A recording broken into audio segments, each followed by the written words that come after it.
মহাবিশ্বের সবকিছু ছিল একটা বিন্দু। এটাকে বিজ্ঞানীরা নাম দিয়েছে দ্য সিঙ্গুলারিটি, মহা একত্ব। এরপর একটা প্রচন্ড বিস্ফোরণের মধ্য দিয়ে মহাবিশ্ব সৃষ্টি হয়েছে।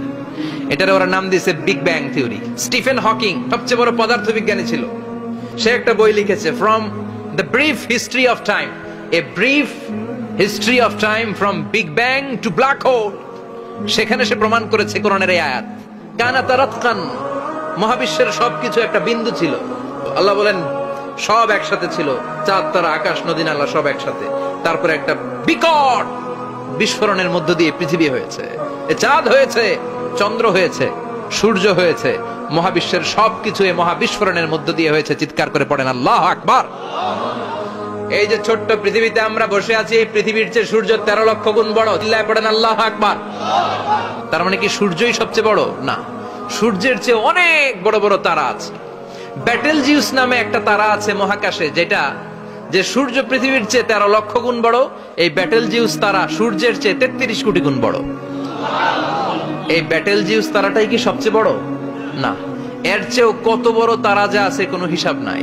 এরকম বিশাল বিশাল তারা ঘুরতে ঘুরতে মাওয়াকিউন নুজুম, ব্ল্যাক হোল নামে একটা রেঞ্জ আছে।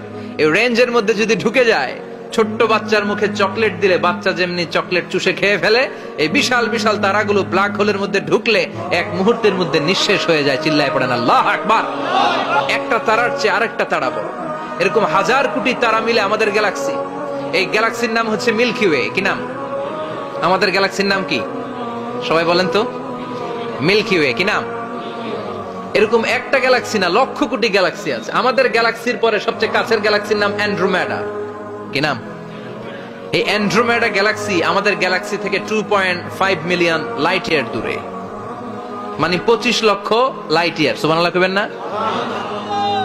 আলোর গতি হচ্ছে পৃথিবীতে সবচেয়ে বেশি বর্তমান সময় পর্যন্ত। জানেন সেকেন্ডে কত মাইল? 1,86,000 মাইল। এক সেকেন্ডে আলো ছুটে